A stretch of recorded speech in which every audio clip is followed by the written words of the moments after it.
तर मुंबई आणि मराठी अस्मितेचा लढा थांबणार नाही असं सामनात लिहिण्यात आलंय। भाजपचा भ्रष्ट मस्तवालपणा सगळ्यांनाच गिळतोय असंही सामनात लिहिण्यात आलंय। आपण ग्राफिक्सच्या माध्यमातून अधिक तपशील बघूयात। अत्यंत प्रतिकूल परिस्थितीत शिवसेना आणि मनसेने झुंज दिली, शर्थ केली, अटीतटीची लढत झाली। ही लढाई सुरूच राहील। मुंबई आणि मराठी अस्मितेचा लढा थांबणार नाही। शिवसेना मनसेने जोरात झुंज दिली, मुसंडी मारली, पण निवडणूक आयोग आणि सत्तेच्या मनमानीने घात केला। शेकडो मतदारांना त्यांचा मतदानाचा हक्क बजावता आला नाही आणि हे सगळं धपथन बघत असताना निवडणूक आयोग अजगरासारखा पडून राहिला।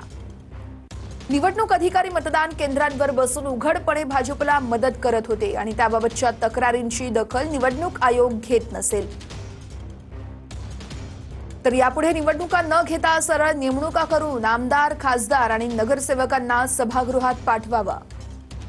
मराठी माणसाच्या नाकावर टिचून मुंबईमध्ये अदानी धार्जिणा महापौर बसवायचे महाराष्ट्रद्रोही स्वप्न हे भाजपनं पाहिलं।